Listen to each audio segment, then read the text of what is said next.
Hi hello నమస్తే friends, ఎలా ఉన్నారు? Welcome back to my channel అండి. ఇప్పుడు వచ్చేసి మనము శనగపప్పు ఆలు కర్రీ చూసుకుందాము. దానికి కావాల్సిన ఇంగ్రీడియంట్స్ ఉల్లిపాయ, టమాటో, ఆలు అండ్ శనగపప్పు ఒక 1 అవర్ నానబెట్టుకోవాలి. ఒక 5 to 6 వెల్లుల్లి సన్నగా తరిగి పెట్టుకోండి. ఒక పచ్చిమిరపకాయ అండి, అలా చేసి పెట్టుకోవాలి. అవి మనం తాలింపులోకి వేసి వేయించుకుంటే చాలా టేస్ట్ బాగుంటుంది. సో కుక్కర్ పెట్టేసుకొని కుక్కర్లో ఆయిల్, తాలింపు గింజలు, ఎండుమిరపకాయలు ఇవన్నీ వేసి ఫస్ట్ మనము పచ్చిమిర్చి, వెల్లుల్లి వేసుకొని అలా ఫ్రై చేసుకోవాలి. అవి ఫ్రై అయిన వెంటనే ఆనియన్స్ వేసేసుకొని కరివేపాకు వేసేసుకొని అవి ఫ్రై అయినంత వరకు మగ్గనివ్వాలి.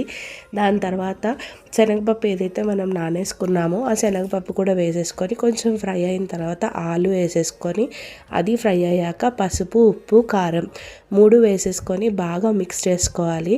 ఏవైతే మసాలా వేసామో అవి బాగా మనకి శనగపప్పుకి ఇంకా ఆలుకి మిక్స్ అయ్యేలాగా చేసుకోవాలి.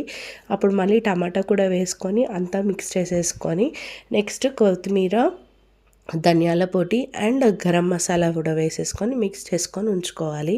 ఇప్పుడు నెక్స్ట్ వచ్చేసి ఏదైతే మనం శనగపప్పు వాటర్ నానేసుకున్నామో ఆ వాటరే పోసేసుకొని ఒక 2 or 3 విజిల్స్ అండి. కొంచెం ఇది శనగపప్పు మనకి పలుగ్గా ఉంటేనే బాగుంటుంది, మెత్తగా అయిపోతే బాగోదండి. చపాతీలోకి అయితే సూపర్ కాంబినేషన్. ట్రై చేయండి, ఎలా వచ్చిందో కామెంట్ సెక్షన్లో కామెంట్ చేయండి. చాలా బాగుంటుంది రెసిపీ. లైక్, షేర్, సబ్స్క్రైబ్ అండి. Thank you for